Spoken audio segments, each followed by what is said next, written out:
আমরা কিন্তু পুরো 2016 SLST ক্যান্ডিডেট আমরা সমস্তভাবে আমরা এই ন্যাশনাল কমিশনের কাছে আপনার অ্যাপ্লিকেশন করেছি।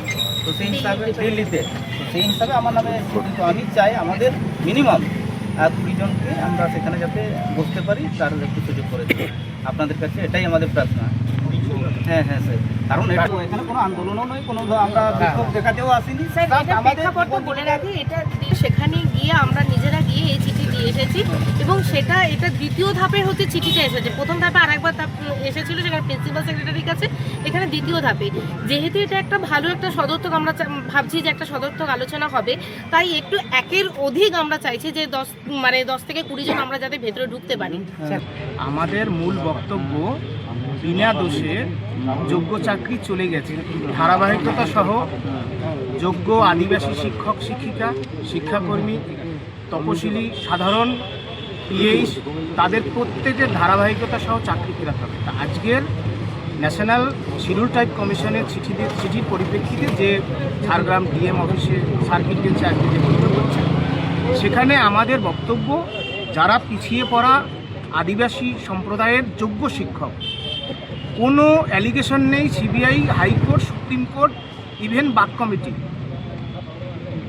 কোন অপরাধে তাদের যোগ্য চাকরি চলে যাবে। সুতরাং সংবিধানের 338-এর এই ধারা প্রয়োগ করে বাংলার গ্রামীণ শিক্ষার সাথে যুক্ত পিছিয়ে পড়া আদিবাসী, তপশিলি, নমশূদ্র, রাজবংশী সমস্ত অংশের যোগ্য শিক্ষক যাদের নামে কোনো অ্যালিগেশন আজ পর্যন্ত পাওয়া যায়নি, তাদের ধারাবাহিকতা সহ চাকরি ফেরা। তার মধ্যেও গুরুত্বপূর্ণ একটা অংশ হচ্ছে আমাদের আদিবাসী যোগ্য শিক্ষক, কারণ আপনারা জানেন ইতিমধ্যেই যোগ্য শিক্ষক সুবল সোরেন চলে গেছে, আমরাও সুবল সোরেনদের পথে আছি। আমরা জানি না কি অপরাধে আমাদের চাকরি চলে গেছে। আমরা দেশের সাংবিধানিক যে পিলার তাদের প্রতি আমরা আজও আস্থাশীল যে হয়তো দিনের শেষে চাকরি যদি যোগ্য হয়, দিনের শেষে যুদ্ধ শেষে আসবে জয়, যোগ্য চাকরি ফিরবেই।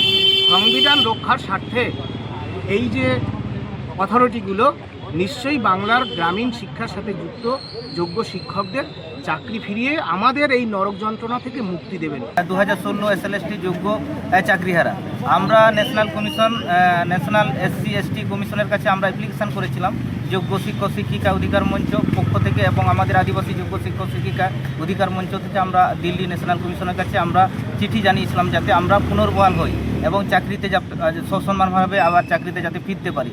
সেই হিসাবে আমরা চিঠি দিয়েছিলাম। ওনারা রিপ্লাই হিসাবে আজকে ডিএম অফিসে আমাদের ওনারা সাক্ষাৎ আমাদের সঙ্গে মিটিংয়ে বসবেন এবং হ্যাঁ ST কমিশন থেকে এসছেন, ওনারা আমাদের সঙ্গে সাক্ষাৎ করবেন এবং আমাদের সঙ্গে দেখা করবেন।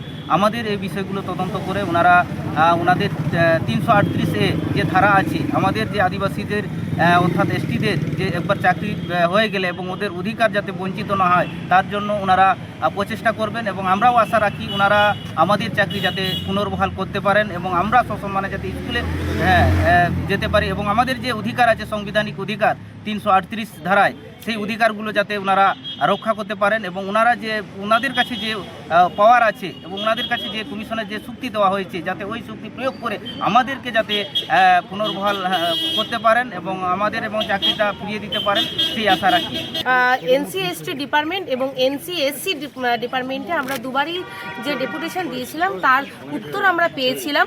আজকে আমরা দেখতে পাচ্ছি একটা বেশ ভালো একটা আলোচনায় বসছেন, যেখানে হচ্ছে যে জানি না এই আলোচনার ফল কি হবে, কিন্তু আমরা বারবার তুলে ধরতে চেয়েছিলাম যে আমাদের অনগ্রসর যারা জাতি আছে, যারা অনেক কষ্টে অনেক দারিদ্রতার মধ্যে থেকে যারা পড়াশোনা করে একটা চাকরি পেয়েছিল, যেখানে শুধু একজনের চাকরি নয় পুরো সমাজ যার উপর ডিপেন্ড করে, সেই সত্যটা আজকে তুলে ধরার জন্য এবং তার জন্য যাতে যে নিয়ম কানুন বা যা করা যায় সেটা করা উচিত।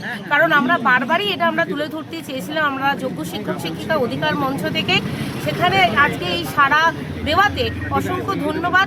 এবং তাদের জন্য যদি কিছু করে এবং তাদের জন্য যদি যে কোনো নিয়ম যদি তাদের উপর লাগু করে তারা যদি এই চাকরিতে পুনর্বহাল থাকতে পারে, সেটা অবশ্যই আমরা সেই দিকেই নজর রাখবো।